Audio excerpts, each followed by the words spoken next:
Hello.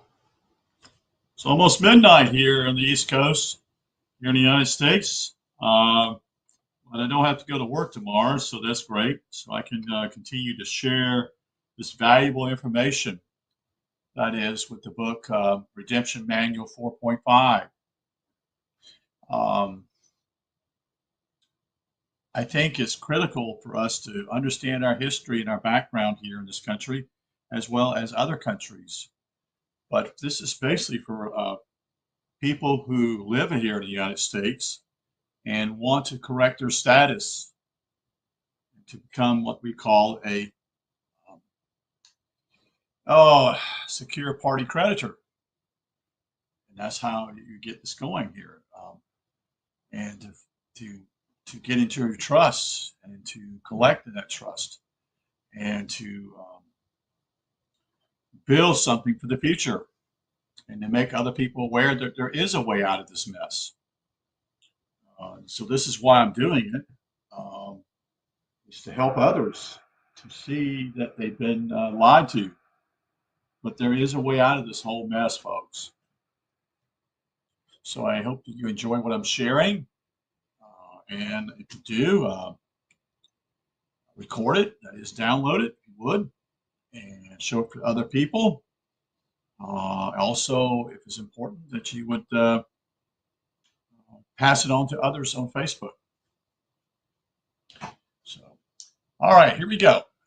This is going to be Redemption 4.5. And tonight is the actually is the still the 30th December 2022. My name is Brant Hunt, and I'm here on Discerning What Is True, my channel on YouTube. So here we go. So what I'm going to do is start out with the First World War and explain some things with it and what took place. In 1917, the people were drafted into the First World War. President Woodrow Wilson had to find a way to persuade the people to go along with their intervention in another of Europe's wars. It's always been Europe. Always seems to be always a wars that go on.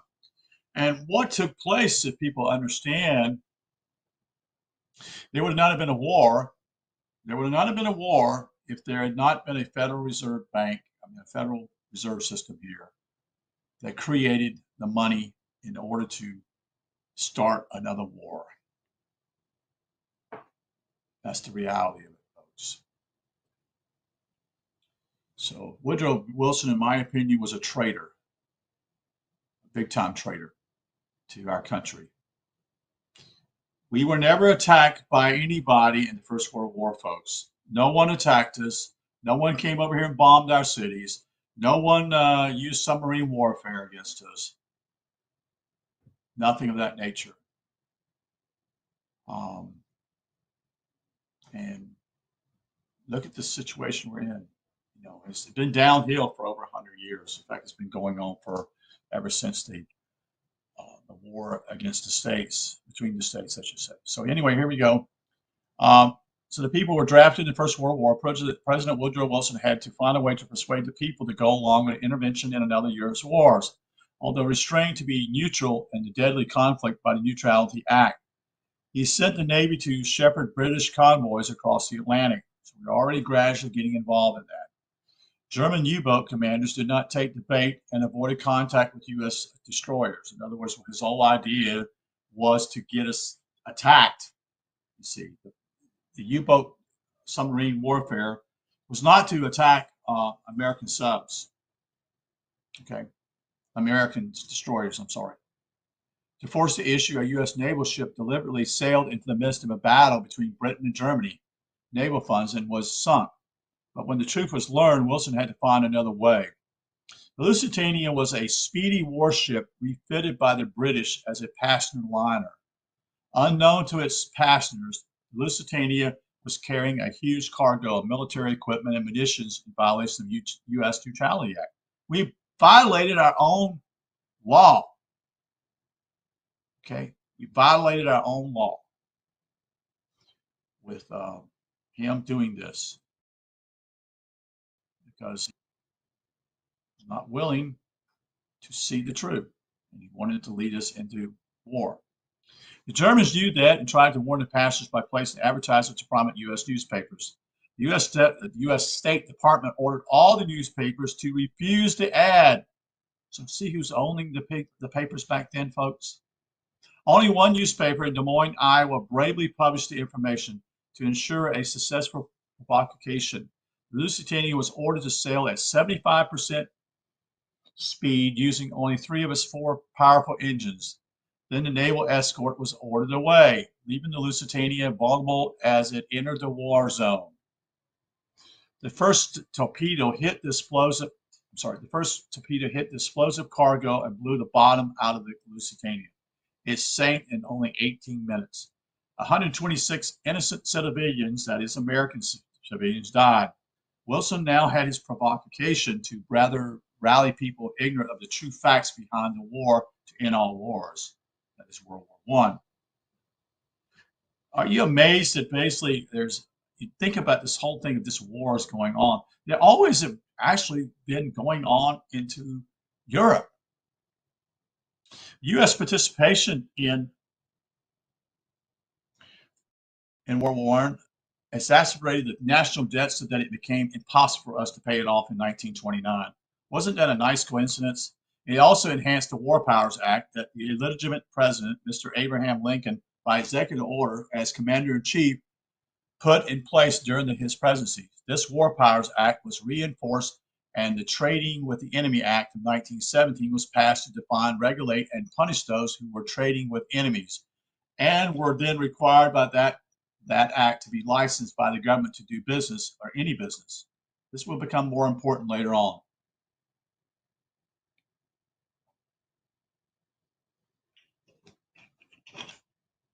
The Great Depression from sovereignty to servitude. We all know what happened in 1929. This was the year of the stock market crash and the beginning of the Great Depression. The stock market crash moved billions of dollars from the people to the banks. This also removed cash from circulation for the people's use. Those who still possessed any cash, that is, invested in high interest yielding treasury bonds, driven higher by increased demand. As a result, even more cash was removed from circulation in the general public for private use to the point where there was not enough cash left in circulation to buy the goods being produced even for the necessity of life. So what you're seeing here is what Mr. Wilson did. He created the Federal Reserve System by him signing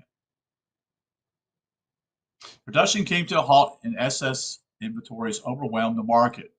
There were more products in the market than there was cash to buy them. You see what's going on here? Think, people, think. Price plummeted and industries plunged into bankruptcy, throwing millions of people out of work. Well, folks, that's going on right now, right before your eyes. They're lying to you all the time. That whole thing with COVID-19 was a psyop. You see? Foreclosure on homes, factories, businesses, and farms rose to its highest levels in history under the so-called new military social construct of the United States. That is in all caps. A mere dime was literally salvation to many families now living on the street. Millions of people had lost everything they had, keeping only the clothes on their backs. In Europe, the international bankers in 1930 declared several social compacts, so-called national bankruptcy, including the United States. In 1933, immediately after Franklin Delano Roosevelt took office, his first act as a legitimate president was to publicly declare the United States bank holiday by executive order as commander-in-chief of the present military construct. So what he's going on when I say military construct, we're not in a legitimate government here. It's not a president, it's a commander-in-chief because it's being run as a military occupancy here in the whole country. You see? He further went on to issue his so-called presidential executive order on March 5th, 1933, and all United States citizens must turn in all their gold in return for the Federal Reserve notes. This law was passed by Congress on June 5th, 1933. All walks of life turned in all their gold at the time. Gold represent the hard-earned fruits of their labor. Why? Were we United States citizens? No. We were still a sovereign people until that time. We just thought that we were required to turn in our gold. Only those people living in Washington, D.C. and the 14th Amendment citizens were so required as sovereigns. We were not under the jurisdiction of the United States of America, which incorporated, sorry,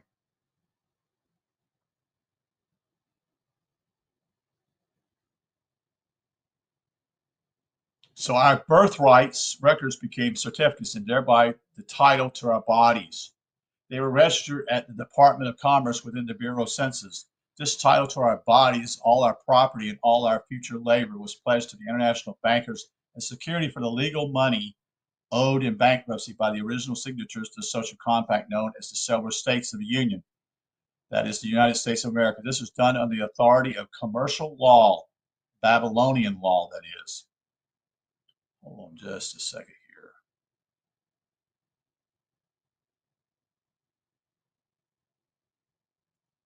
Continue.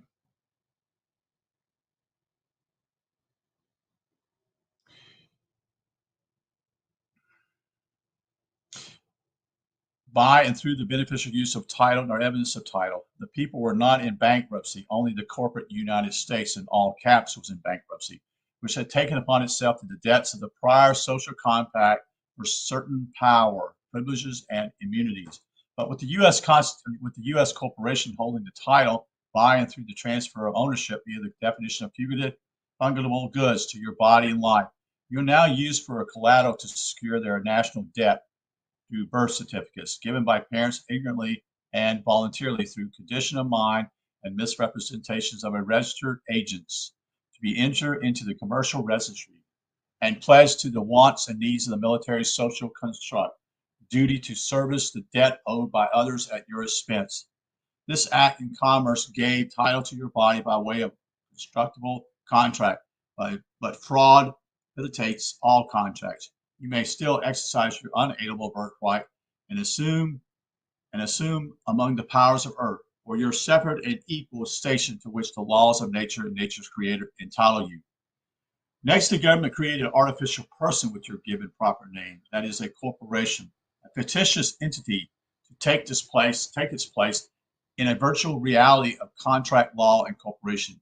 By and through an adhesion contract via newborn identification form with an attached identity tag number for commercial registration purposes. The government then made you the real man and woman responsible for that fictitious entity, a fictitious and surety for an artificial entity.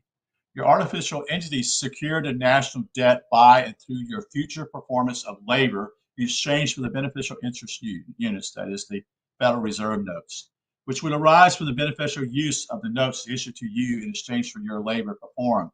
This scheme allowed the military social construct to service the debt obligations of the military regime, and through it you became the 14th Amendment citizen of the United States, with the bonded, that is by U.S. bonds, right to vote once registered.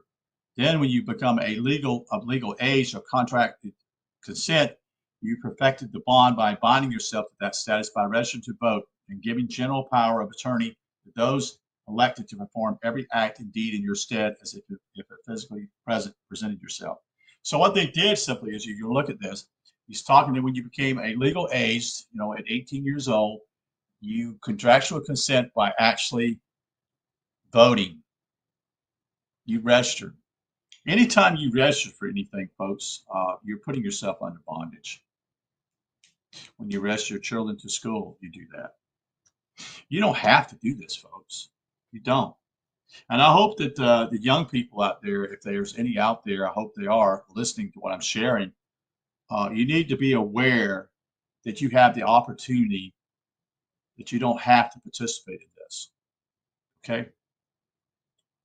So then when you became illegal, you could consent your perfect bonds by binding yourself to the status by registering to vote. Okay, I said that. I'm sorry. In other words, they got you to think and act as though you really were that fictitious entity for all intents and purposes as the fictitious surety. You agree by your actions or failure to act. You adhere to a contract often because you thought or acted as though you were the receiver of the offer. In doing so, you were presumed to have accepted the contract by general acquisition to all the terms and conditions of status of surety for the fiction created by the military social contract. And the reason why it's military social construct, folks, is simply is we're still under martial law. That's why. Okay. Once you had perfected the bond by binding yourself by becoming a registered voter, all license and all existing contracts are made between the United States, all caps, or the state of, all caps, whatever state or condition you live in, and your artificial entity. That fictitious entity binds you to the United States, that is to all caps, and sub corporations because they have, through adhesion contracts as stated, made you the real man or woman and responsible for that artificial entity. Of course, you voluntarily sign and even request all those contracts, don't you? It seems to be your name, although you probably never spelled it in all cap letters as they do.